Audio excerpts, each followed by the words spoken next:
এই যে রিকশাওয়ালা ভাই, দ্রব্যমূল্যের দাম যে হারে বৃদ্ধি পাচ্ছে, আপনি কি ঠিকঠাক ভাবে 3 বেলা খেতে পারছেন? খাইতে পারি না মানে? রিক্সা চালায় আইফোন কিনা লাইছি, ডেইলি আমার ইনকাম 1500 থেকে 2000 টাকা। আমি তো গরু আর মুরগি ছাড়া ভাতই খাই না। আর জিনিসপত্রের দাম বাড়লে কি ইনকামও তো বাড়ছে। কিভাবে? কিভাবে আবার কি, আগে রাস্তার এই মাথার থেকে ওই মাথায় গেলে 20 টাকা লইতাম, এখন লই 40 টাকা। ইনকামও বাড়ছে, জিনিসপত্রের দামও বাড়ছে। আগে তো পান্তা ভাতও জুটতো না, এখন তো গরু ছাড়া ভাতই খাই না। ওই বেটা, তুই কি নেশা করছস? নেশা করে এসব কথা কইতাছস? আমি 20,000 টাকা চাকরি কইরা না পারি খাইতে, না পারি ঘর ভাড়া দিতে, জিনিসপত্রের খালি দাম আর দাম। হালার ঘরে হালা, তুমি চাকরি করতে যে কাম করো 7 ঘন্টা, তোমার কি বেতন দিব 2 লাখ? যোগ্যতা নাই, আবার দোষ দাও সরকারের। তার মানে কি আপনি বলতে চাচ্ছেন সবাই জব বাদ দিয়ে রিকশা চালাবে? অবশ্যই। আমি কি কইলাম? আমি তো গরু ছাড়া ভাতই খাই না। আমি সারাদিনে কাম করি 12 ঘন্টা। তা আমি গরু না খাইলে কি ওই গরু খাইবো? ওই বেটা, তুই তো অশিক্ষিত, তুই চাইলে রিক্সা চালাইতে পারবি। আমার ছোট ভাই অনার্স পাস কইরা রাস্তায় রাস্তায় ঘুরে চাকরি পায় না, ওই চাইলে কি তোর মতো রিক্সা চালাইতে পারবো? হালার ঘরে হালা, মাস্টার্স সার্টিফিকেট বাসায় ঝুলাই থুই আইছি, পুরা সে বাসা বানাইছে। তুই এসেছিস বেটা অনার্স লয়ে, আর শিক্ষিত হইছি কি হইছে? রিক্সা চালাই নাকি খারাপ? আর শিক্ষিত হইছি দেখি কি আমি রিক্সা চালাইতে পারবো না? বাবু মানছে কি কইবো? ওই বেটা, তোরা কি মানছে বাদ দিয়া যায়? আর হালার ঘরে হালারা, তোরা 2 দিন পর পর নাটক করো, সার্টিফিকেট পুরা এলাস।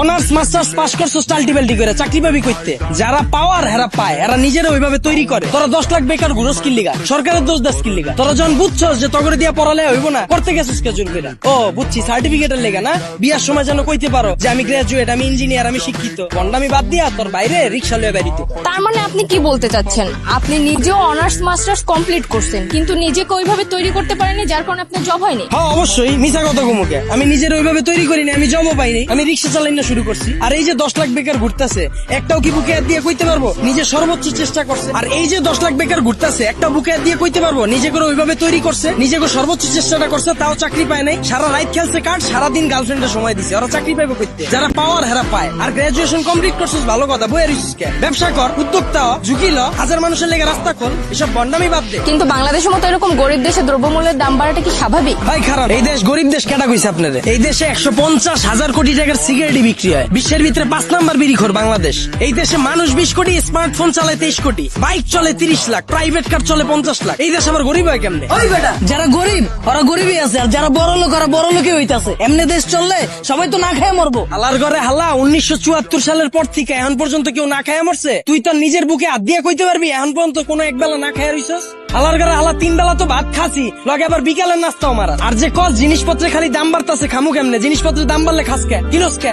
বুঝে আমারে? তাহলে কি আপনি বলতে চাচ্ছেন সাধারণ মানুষ না খেয়ে থাকবে? এনে আপনি আবার সাধারণ মানুষ কই পেলেন? এনে তো সবাই অসাধারণ। আমরা সবাই বাংলাদেশি, আমরা সবাই এক। একটা জিনিসের যদি দাম বাড়ে, আমরা যদি এটা খাওয়া বা ব্যবহার করা বন্ধ করে দিই, দেখি ব্যবসায়ীরা কার কাছে বেচে।